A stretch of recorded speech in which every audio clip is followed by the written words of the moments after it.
আজ দাদার মৃত্যুর কাজের পূজা সামগ্রী ও ঘট নিয়ে বিসর্জন করতে চলে এসেছি ময়ূরাক্ষী নদীর তীরে।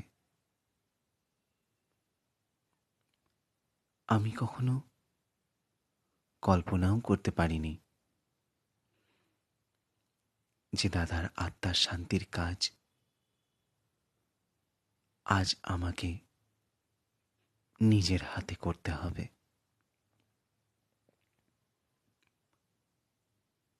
শেষবার আমি যখন দাদার কাছে এসেছিলাম তখন দাদার বাবা অর্থাৎ আমার জ্যাঠামশাইয়ের মৃত্যুর কাজে এসেছিলাম। আমরা দুই দাদা ভাই মিলে জ্যাঠামশাইয়ের মৃত্যুর কাজ একসাথে করেছিলাম। তারপর থেকে বহুদিন দাদার কাছে আর আসা হয়নি, কিন্তু আজ যখন দাদার কাছে আসলাম তখন দাদা আর নেই। আজ আসলাম দাদার মৃত্যুর কাজ নিজের হাতে করতে।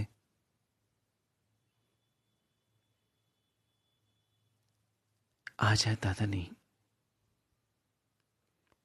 মাত্র 52 বছর বয়সে হার্ট অ্যাটাকে দাদা মারা গেলেন।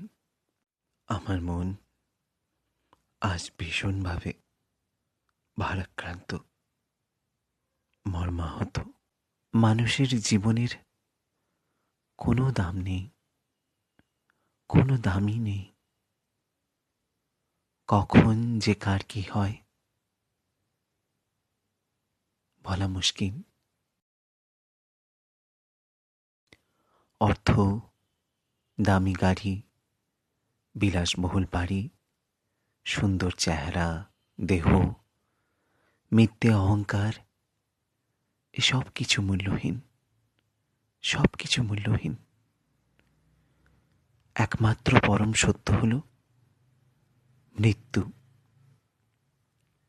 একদিন সকলকেই এই পৃথিবী ছেড়ে চলে যেতে হবে পরলোকে, সব কিছু ফেলে, সব কিছু ছেড়ে, সব মায়া ত্যাগ করে।